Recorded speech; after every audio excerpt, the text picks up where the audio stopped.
Hey everyone, we are with Eric Lucas at buypetshrimp.com, and we are in Marysville, California, which is about like 45 minutes north of Sacramento, something like that, half an hour. Yeah, it depends on traffic, 30, 45 minutes. So a little bit north of Sacramento, California, and he was kind enough to let us come in and film a video of his, what would you call this, like your shrimp operation? Yeah, no, I mean, it's my business. His business, yeah.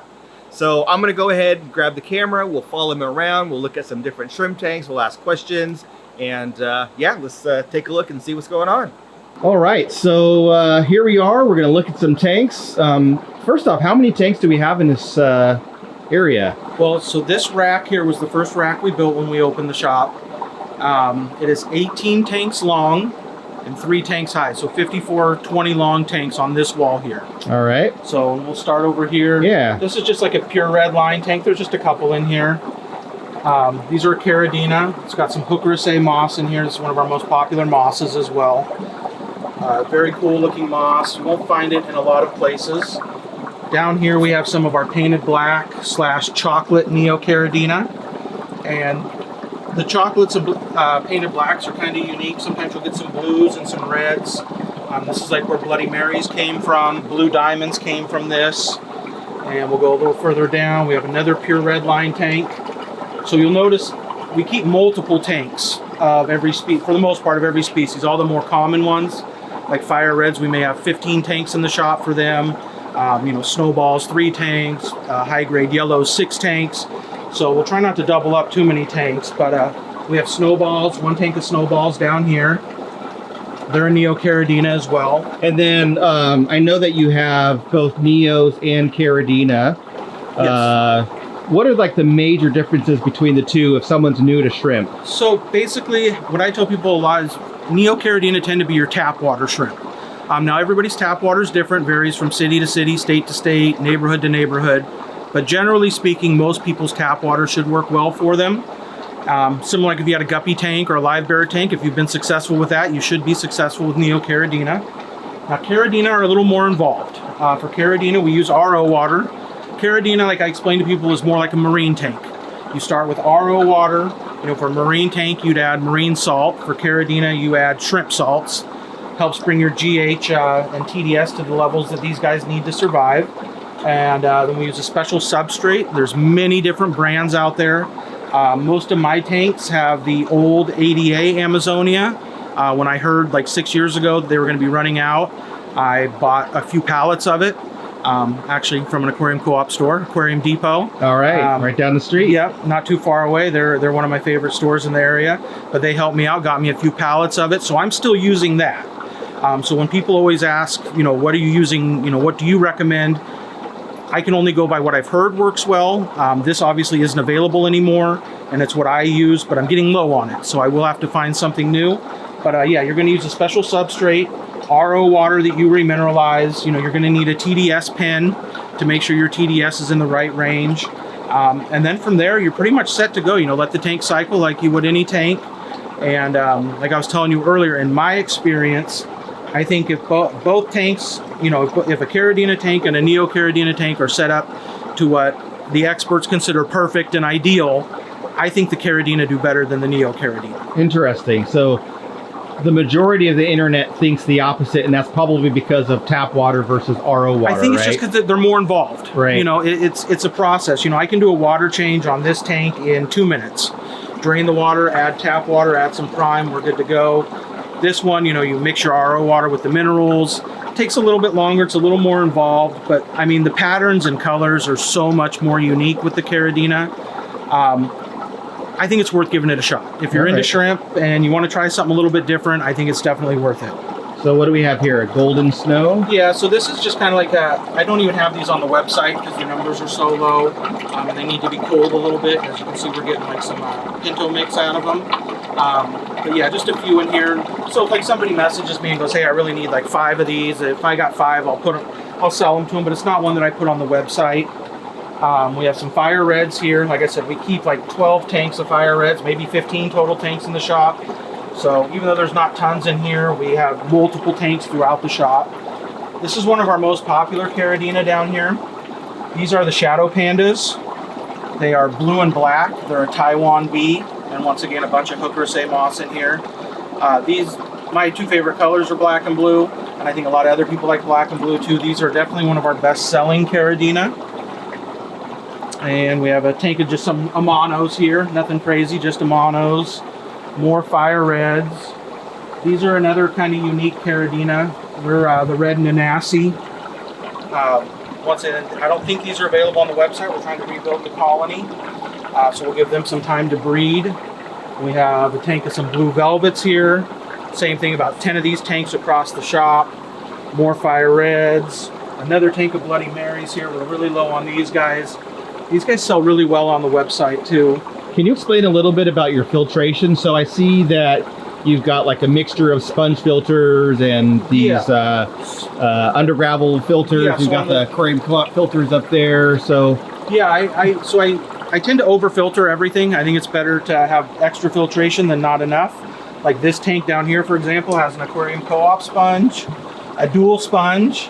Now see, this tank got a little dirty in here, so I added the dual sponge as well, and it's been cleaning it up slowly but surely. I'd rather do it this way than stir everything up. This tank's much clearer than it was before. But yeah, so we have an under gravel filter here. If you look down here, you can see the biomedia. I can tell you, every tank has something different. There's some Eheim in here, and then some generic.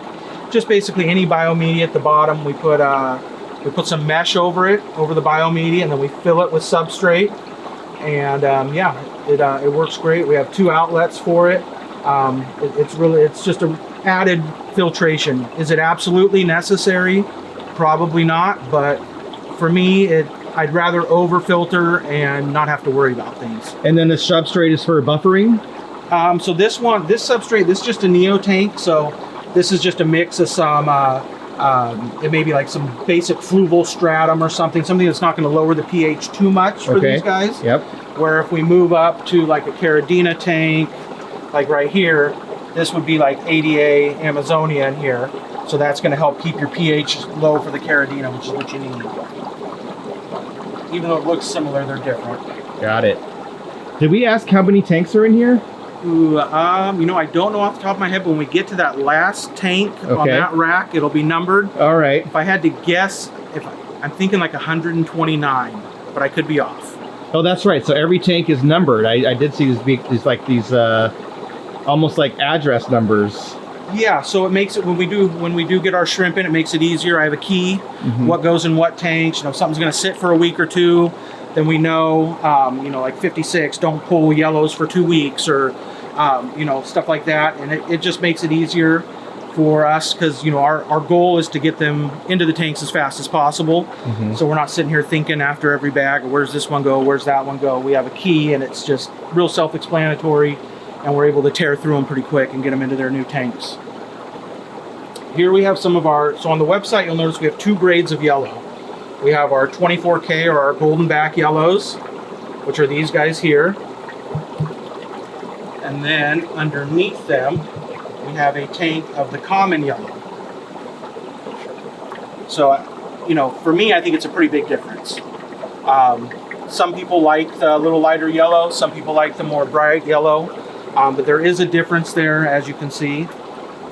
Here we have one of our probably on the website, our most popular Neo Caridina. It's the Ocean Blues. I think Corey has a tank of these as well. These guys are very prolific. They breed very well. You see like some babies all in the tank, little guy on the back wall. What I really like there's multiple things I really like about these guys. As I said, blue's my favorite color.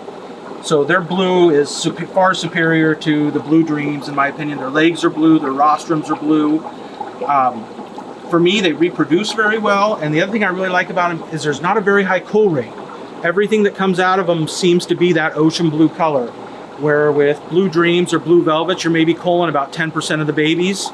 I'd say from my experience so far, maybe 1%, if that, don't look like the parents, which is very good for a Neo Caridina. Now, if someone's gonna buy shrimp from you, like what should they expect as far as like shipping and when they place the order and when it ships and all that kind of stuff? So we do have it all spelled out on the website as well if you go to our shipping tab. Okay. But we're shipping live animals. Like I was talking to you before, it's not like we're shipping something that's not perishable. So we're kind of limited on our shipping days. Mondays and Tuesdays are our ideal shipping days. Wednesdays, if we're comfortable that it'll get there by Friday. We've just added, about 3 weeks ago, we added UPS 2-day air to the website. It's a little more expensive than priority mail, and we are really trying to push everybody to choose UPS 2-day air. 99% of the time, it does get there in 2 days. Priority mail, what we've noticed, it's been getting bad for the last few years, but about the last 6 months, stuff that would normally, like for me to ship to San Francisco, which I have a lot of customers in San Francisco, always just take 1 day. I'd ship it out Monday, they'd get it Tuesday. I just had a customer last week, I shipped it out Monday, they got it on Friday. Wow. And that's a 2-hour drive. Right. I could have rode my bike there faster. So we're really trying to push people to the UPS 2-day air option. We're not overcharging people for it. We're basically just charging what it costs. It is a little more expensive than priority in most cases, but it's not. It's like it's a few dollars more, and for the livelihood of the animals, I think it's well worth it to spend that extra few dollars, and it's just so much more reliable.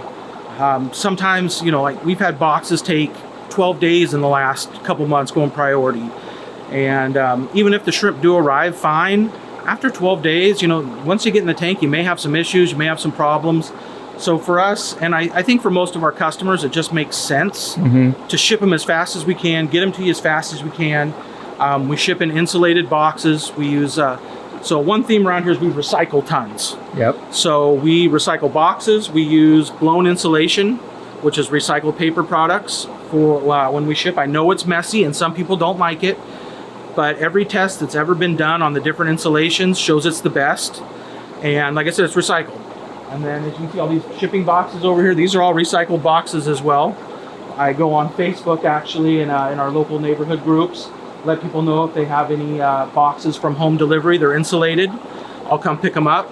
So you're just trying to save money anywhere you can to pass it on to the customer. Save money anywhere I can, and I like to recycle. I like to reuse things. So, these are all boxes that we mainly use for wholesale, but instead of somebody throwing them in their garbage and them going to the landfill, we're at least using them one more time. Now you mentioned wholesale, so you said a lot of your business is shipping to stores, right? Yes. When I first started the business about 12 years ago, I've been in the hobby for about 15 years, turned it into a business after a few years. When first started, it was like 99% retail, 1% wholesale. And then around the time COVID hit, we decided to flip our business method and we switched to basically 98% wholesale, 2% retail. And we're trying to get a more even balance now. So right now we're probably about 95-5. Ideally, if we could get to if we could get to 50% wholesale, 50% retail, that'd be great. I don't know if that'll ever happen, but we're trying to work towards a more balanced approach. All right. And down here we have, these are some red galaxies. These are, so like shrimp, it's kind of funny when I've been in the hobby forever basically. And when these first came to the USA, these were like $200-300 a shrimp. Now they're like, $8. They're still just as pretty, if not nicer looking, but just as more people have it, then the price goes down. And then you're importing all these shrimp from overseas? Or most of them? Most of them. So for the Caridina, we try to breed as much in-house as possible. Okay. But to keep up with the demand for Neos, there's just no way. I mean, even if we had ponds out back, we couldn't do it. Right. Like I was telling, we supply anywhere between like 50 to 70 stores every 2 months. So, we're constantly turning over inventory.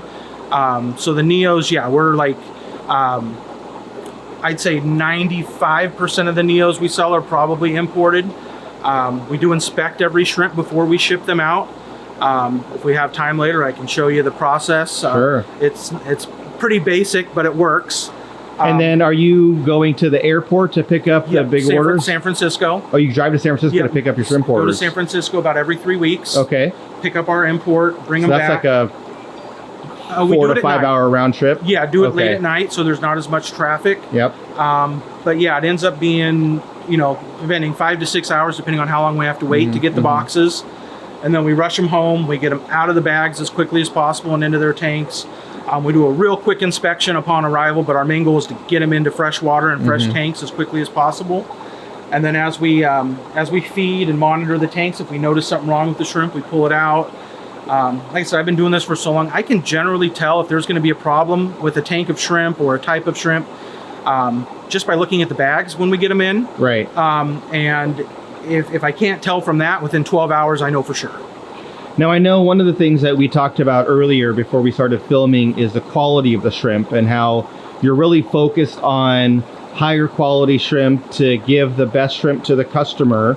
Not going to mention any competitor names, but talk a little bit about how you select shrimp and make sure that you're offering like a higher grade or whatever. So when I decided to start importing Neo Caridina, I work with Vin, who's a famous breeder in Taiwan, and Vin speaks both English and Chinese. So he's a great buffer for a lot of the Neo farm owners live in the country and they don't know English, they don't speak English at all. So he went to all the farms for me and came back and reported on, hey, this one has really nice this one really nice this, the prices on this one are a little high. And we picked a farm that we felt was the easiest to work with and had the best quality. And they're super easy to work with. If a shipment comes in and we're not happy with the quality, they take care of it.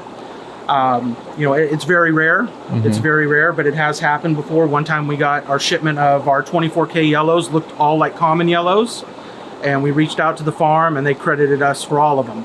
So, we work with the farms that have the best quality. We do, our shrimp may cost us a little bit more. Like everybody else, I do have the option to bring in the cheapest shrimp possible.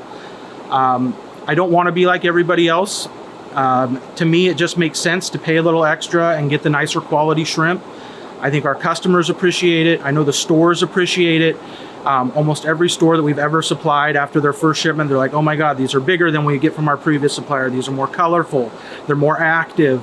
And that's, credit to our farms that we work with. And, I think we deserve a little bit of the credit too for, we don't overstock tanks. We have a lot of our Neo Caridinas have 10 tanks for all of them. Mm-hmm. So even if we get 2,000 in, they're spread between 10 tanks. We're not putting 500 in a tank. And another thing, like we discussed, everybody has their different methods for things. I'm not a big tub guy for shrimp. I like to physically look in every tank and see what's going on.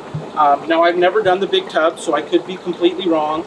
But to me, it just seems like it would be really hard to notice problems and take care of problems. Or if there's a dead shrimp in a tank like this, it takes me 3 seconds to net it out. Or in a huge tub, I just don't see how you could do that.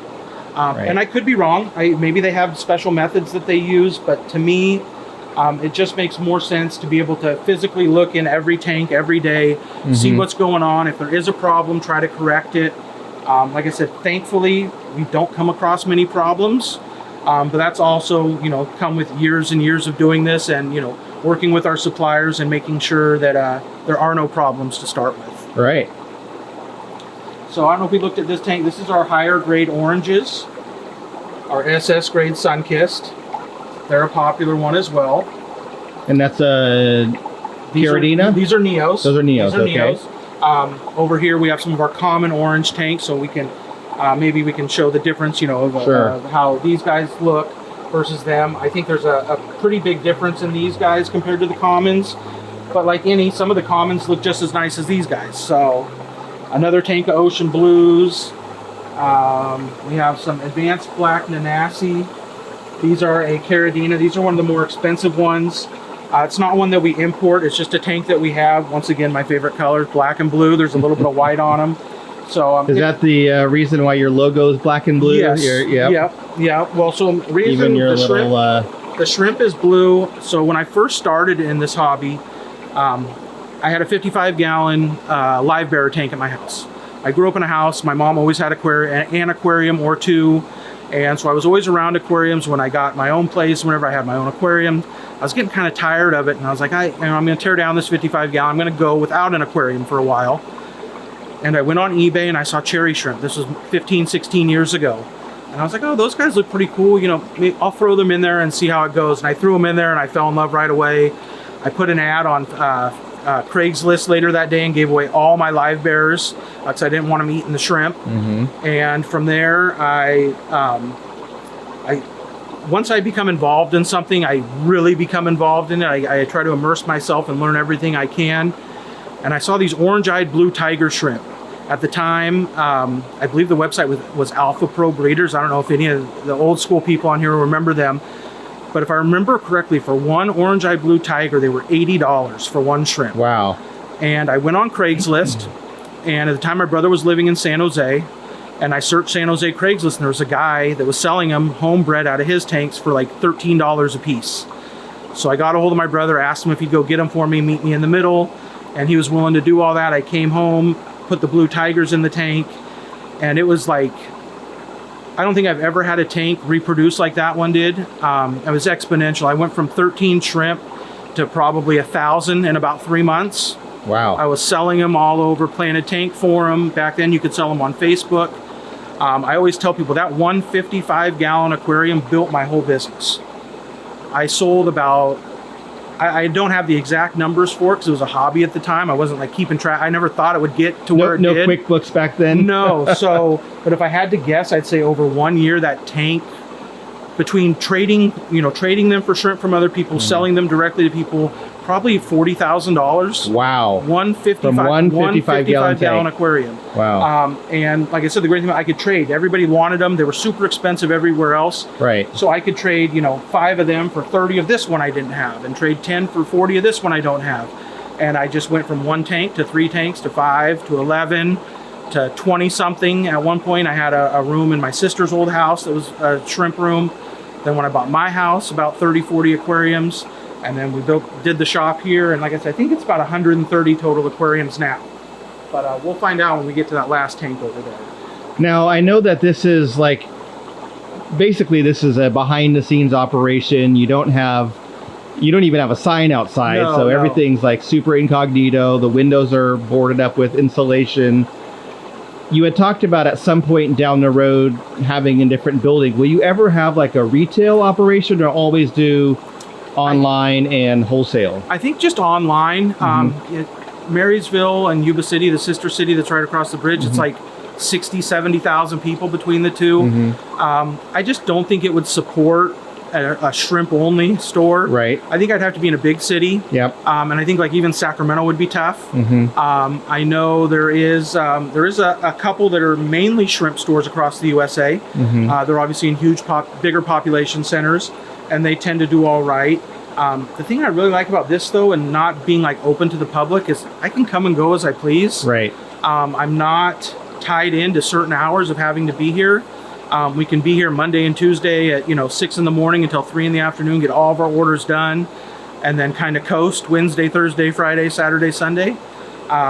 So I like that aspect of it, not being tied to being here for certain hours. Now, if people are in the area and they're like, hey, I'd love to come check out your shop, I'd like to pick up some shrimp, if they send me a message on Facebook or whatever, or an email through the website, as long as I'm in town and around, then absolutely. We have people come to the shop every once in a while. Not tons, but maybe 1 or 2 visitors a month, which is cool. I like showing people all the stuff. Now, you had talked about you like the black and blue shrimp. So besides the black and blue ones, what would be like your top 3 favorite shrimp in here? Well, so I do get asked this question a lot.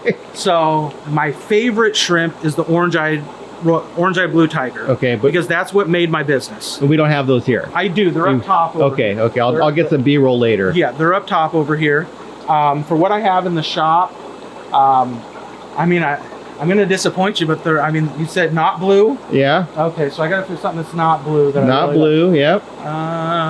So if it's not blue, we have whites, we have orange, we have red. Yellow. So this tank is hard to see.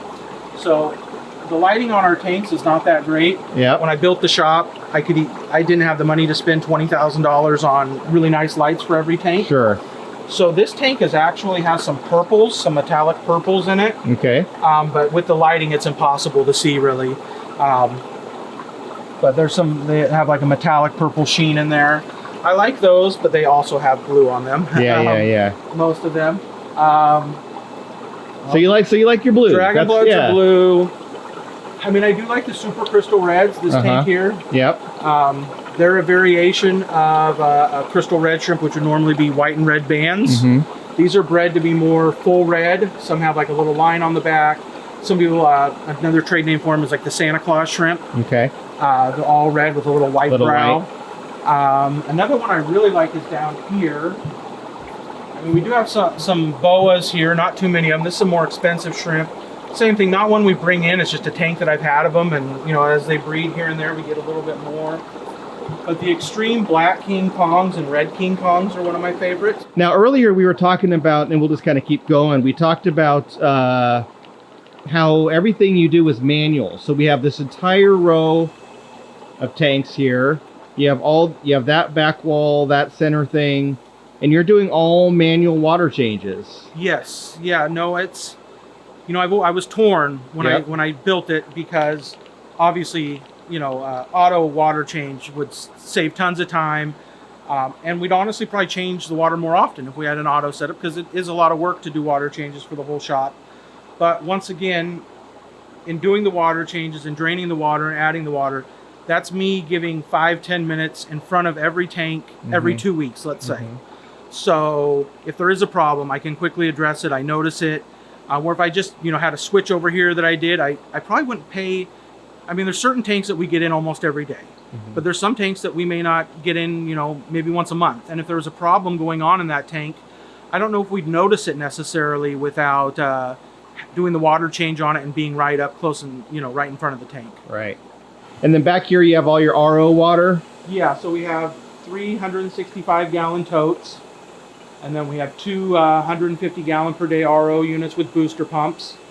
So when we do water changes, usually this one here is RO, and that we remineralize it in the bucket. And then this one here is RO, and that's enough to do all the Caridina tanks. And then these two we fill with tap and treat with prime the day before. And then it usually takes about 2.5 of those, maybe 3, to do all the Neo Caridina tanks in the shop. So these are just our common oranges.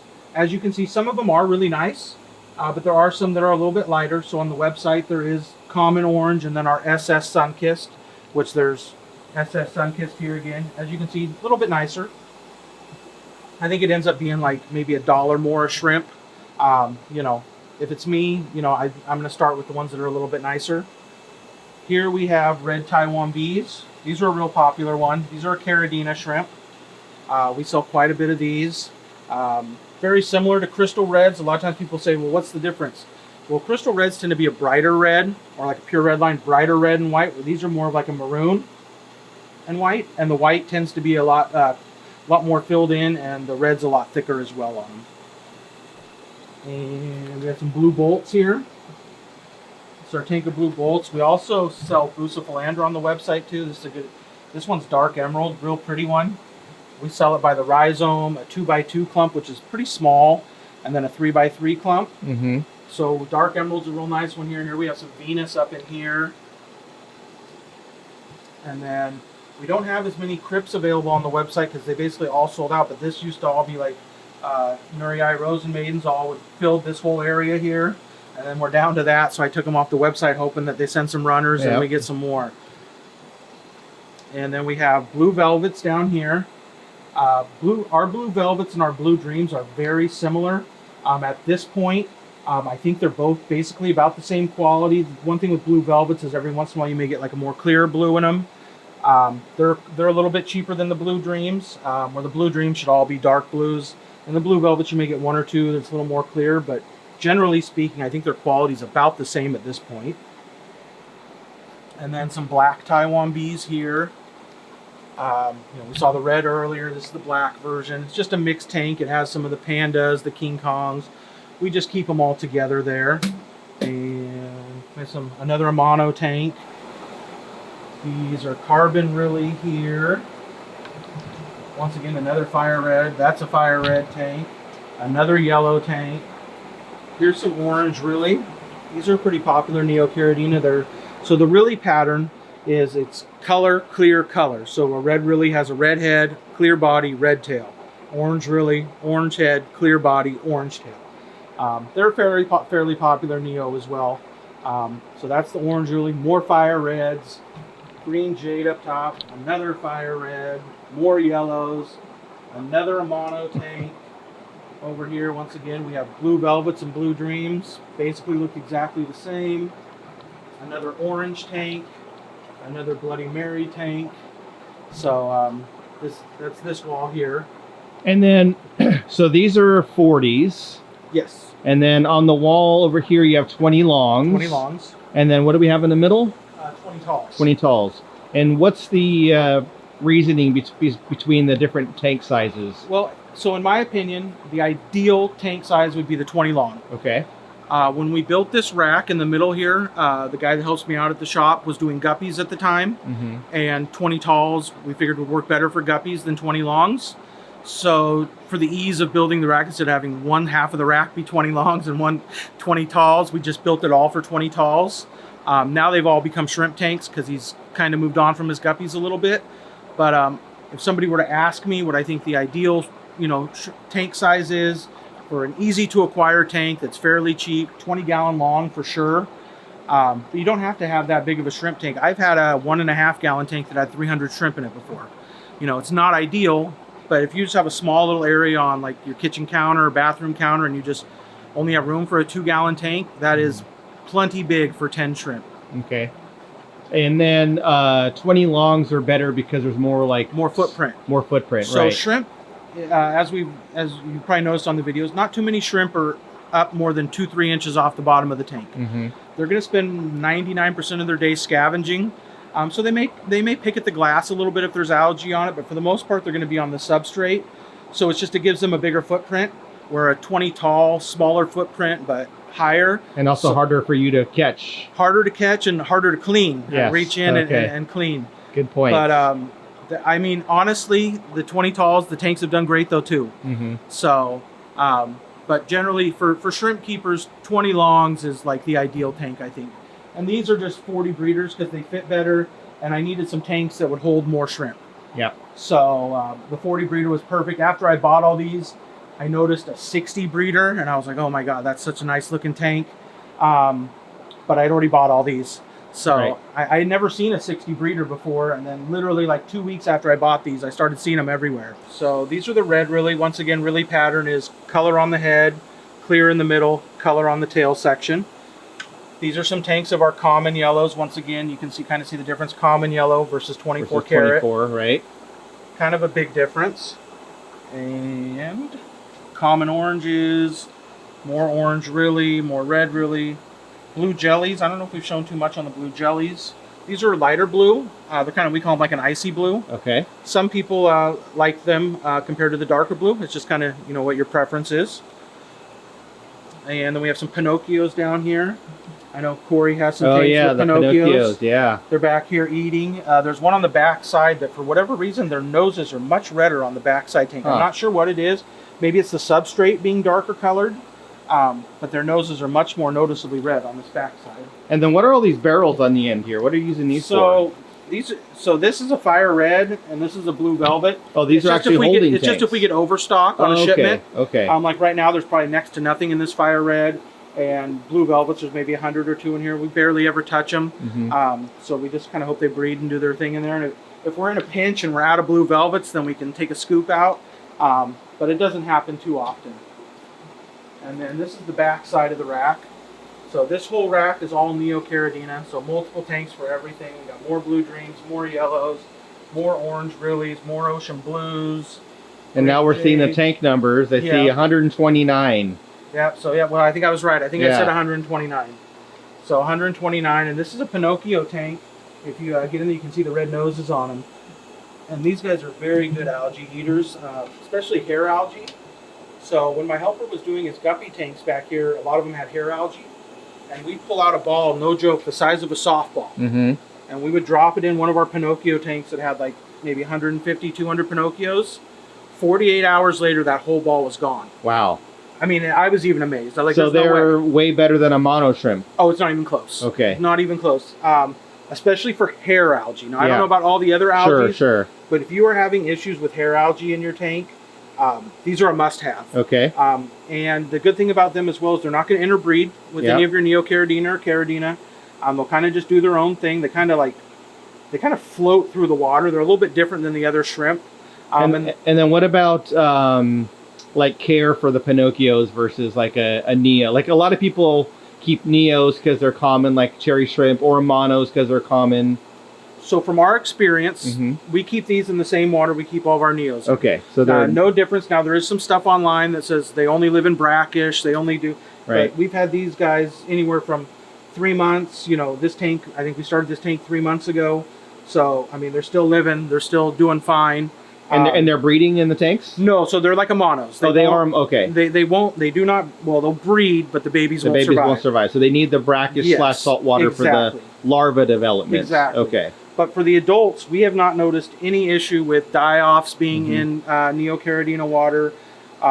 We also, when we talked to our supplier over in Taiwan, they also said that they keep them in these. I initially wasn't going to get them because everything I had read online too was they need, brackish water. And they're like, no, we keep them in the Neo water. So maybe over the years, they've kind of, got them acclimated more to your traditional tap water. And they do fine. To me, they're like a monos, like almost bulletproof. Right. The one issue we do have with Pinocchio sometimes is they don't ship as well as other shrimp. Okay. And I think it's because they're a little more fragile. Like if you kind of look at them, you can just tell delicate. They're thinner. Right. I just feel like, if a box gets dropped or smacked to get something, it could like break them in half almost. So what we do with them to try to help make the shipping a little bit better is normally we use like green netting for them to hold on to. For the Pinocchios, we use like a pad, like a sponge pad. Yeah. Because I think that green netting is also very sharp. Like if I'm trying to rip it with my hand, sometimes I'll slice through my hand.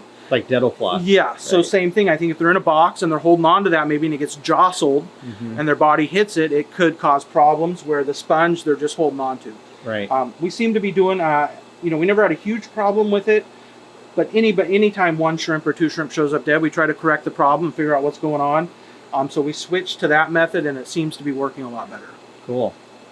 All right, so now let's see your health check thing you were talking about. Okay, so here, so this is what we do here. Let's just say, we'll just pretend we're catching an order. Okay.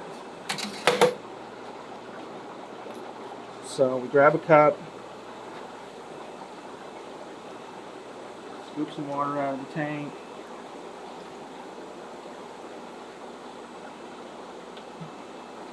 We count them as they go in. 1, 2, 3, 4, 5, 6, 7, 8, 9, 10, 11. So you're pretty good at catching shrimp so easily. Yes.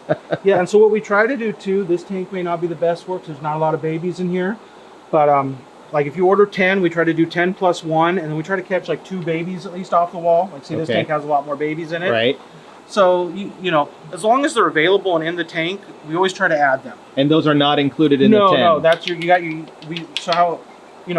obviously we're not perfect. Sure. Sometimes I could count 11 and maybe it's only 10 in here. Right. Sometimes one jumps out when you're not looking, all of a sudden it's over here. Sometimes maybe you pour it in the cup or pour it into the bag and all of a sudden it's stuck in the cup and you don't notice it till later. But what we try to do for every order is on a 10 is 10 plus 1. Okay. And then if there's babies in the tank, we'll try to scoop up 1 or 2 of them at least. Okay. Sometimes you may get 5 or 6 because they just get scooped up in the process. So you order 10, you might end up with 13, 14, 15 between adults if you order 10 and you don't get 10, obviously reach out to me. We send a note in our packages that says, hey, if there's a problem, let us know. We can't correct problems if we don't know about them. And I'm sure there's people watching this video that have sent an email about an issue. I guarantee we are the most responsive company probably in the United States. We respond within like 5 minutes. That's great. Unless I'm like catching shrimp and don't catch it. And even on our note, it says, hey, if you don't hear back from us right away, check your spam folder because chances are it went to your spam. And you really are like a true mom and pop business because people think like, oh, buypetshrimp.com, it's a big company, but it's you and you've got a helper. Yep, and sometimes my wife will come help a little bit. Your wife will help, right? So that's the mom and pop, right? Yeah, no, it's just us. And so basically, a lot of these other places, if you order shrimp from them, who knows who's catching your shrimp? Who knows who's looking at them? Who knows who's verifying the quality of them? Who knows if they're even inspecting them? Right. I assume most don't. I'm sure some do. But I think that's one of our big selling points too on the Neos is that we actually, verify that, hey, the color looks good. Oh, there's no, there's no L-biopsidae on them. There's, no Vorticella on them. Obviously, we're not perfect. One may slip through here or there, but I guarantee we remove more than anybody else. So here, I'll show you real quick what we do here. It's, if we were doing an order here, we got our bags here. It's a breather bag. grab a little bit of this mesh. This here, pour a little bit of water into the bag, and then we pour the shrimp into these clear acrylic containers. And we have this really nice flashlight that really lights them up well. Oh wow, I see. And then we just go underneath, visually inspect all of them, make sure there's nothing going on underneath. And I always just give a nice shine to them, make sure everything looks all right. Now if there was a, these are the higher grade sun-kissed, so if there was something that was a little more clear in here, we'd remove it and, put a nicer shrimp in here. But it's also important, for people to remember on these, they're the opposite of guppies. Mm-hmm. Females tend to have the best color, where males are a little dull sometimes. So it's always hard when we're doing the SS sun-kissed or the SS yellow. If we send one that's dull, then we may get an email of an upset customer. But that may be the only male that's, you know what I mean? Right. So we're kind of in a pinch there. So it's like we didn't cherry pick. We just caught 10. We threw them in here. Yep. Hopefully, for sure there's going to be females because we know the females have the better color. Hopefully there's some males in there. The problem we've run into is if we do catch a male and it's clearish and we put it in there, then people are like, hey, I ordered 10 SS grade and you sent me 9 great ones and 1 junk one. And it's like we're kind of in a bind there. I don't know exactly how to handle that.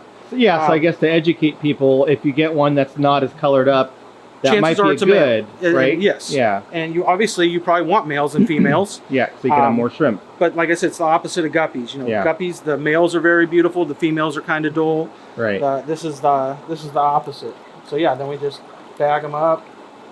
As you can see, sometimes some get a little stuck in here, so that's why, maybe if your 11 became 10, one could maybe get stuck in there. And then we use breather bags. Okay. So even if they are in the mail, we do get a lot of times, especially with priority mail. Yes. It's been like 4 days. They're like, oh my God, it's been 4 days. I'm so upset. How could you do this to me?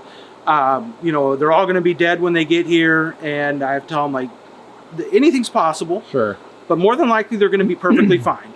As long as they weren't left in a hot truck all day, or they didn't sit on your hot porch all day, or a hot mailbox all day, or in the winter, a freezing mailbox. Yeah. Obviously, cold weather is better than warm weather for them. But chances are they're going to be okay. And if there is a problem, you just let me know. Like, I'm the easiest person to work with. I know mistakes happen. I know shrimp die sometimes. I've been doing this forever. I'm not going to say it's your fault, call you out, make you send 50 pictures, make you do a sworn affidavit. Like I'll just refund you or send you a new shrimp. It's not, as long as you do, what's required, which is in our shipping section, which is to reach out to us within a couple hours, let us know of any problems, send a picture of the problem, we'll work with you. Awesome. Any last things you want people to know about your operation and buying shrimp from you? Yeah, so one thing that a lot of people have taken advantage of, but I think a lot of people don't know about, is, so my wife is a school teacher. Okay. We set up a shrimp tank in her class a couple years ago when she was teaching first grade. The kids loved it. I came in and gave a little talk and showed them, the difference in the colors and everything. And it really made me think, I want to do something, I feel like I give back a lot to the community already, the shrimp community. Wanted to do something a little bit more, so we started the Shrimp for Schools program. So any teacher across the United States can send me an email. There's on our website, buypetshrimp.com, there is a Shrimp for Schools section. You click that link, it tells you exactly what you need to do. Send me an email with Shrimp for Schools, and I get a lot of emails. So if you put Shrimp for Schools in the subject line, then I know exactly what it is. We ask that you explain a little bit about your tank. We just want to make sure that it's, you're not, oh, I have 18 cichlids in my tank, send me some shrimp, and we all know they're all going to get eaten in 3 seconds. So we make sure the tank is ready for shrimp, set up correctly for shrimp. And in the past, we used to cover everything, but we had so many people using the program, I had to start charging for shipping. So teacher just has to pay for the shipping, and they can pick red, orange, yellow, blue, or what we call Skittles mix, and we'll ship it to them for free. They just pay the shipping. Nice. So as long as the aquarium's set up in their classroom, and I want to get as many people involved in the hobby as possible. So we have quite a few. A lot of science classes across the country have aquariums. I don't have an exact number on it, but we've been doing it for about 4 years, and I would assume at this point we've probably sent out at least 5,000 shrimp for free. Wow. So it's a lot of shrimp, a lot of classrooms. Yeah. We get feedback from some as well too. That's always the best part. Mm-hmm. One guy, he was a counselor at a school and had the aquarium set up in the counselor's office. And I sent him the first batch. A bunch of them died. So I sent him another batch. bunch of them died. In the meantime, we were trying to figure out what was going on and sent them a third batch. We think we finally had it corrected, and like 6 months later, hey, everything went great. I'm up to like 80 something shrimp in my tank. The kids love it. It's calming for them to just sit in here. You know, and that's what hobbies are supposed to be all about, you know. Right. So I enjoy doing that, and like I said, we ship out tons of shrimp for free. So if you're a teacher and you have an aquarium in your classroom, or you want to set up an aquarium in your classroom, make sure you get you know, the tank ready and cycled, and then shoot me an email, and you just pay the shipping, and we'll ship them right to you. Awesome. All right, well, Eric, thank you so much for taking us around and showing us your shrimp operation. And to everyone watching this, you can get a discount from buypetshrimp.com by using the code Aquarium Co-op, all one word. We'll have a link down below. And not only will you be getting some amazing shrimp, but you're also helping a small business who's trying to better the hobby, and as you just heard, share more of his you know, expertise and his shrimp with school teachers and counselors across the country. So you're helping a great you know, you're helping the community, you're helping a small business, and you're getting some really good shrimp at a discount. So check them out. Thanks again. And yeah, Cool. yeah, Thank you. and I think we're gonna have you on as probably gonna talk him into being a speaker for the club member. So if you're not a club member, think about joining and becoming a member. And he's gonna give a talk on shrimp. Yeah. Yeah. Cool. But something about shrimp. Something some about aspect, shrimp. Some Yeah. aspect. All right. We'll see you next time. Thanks, guys.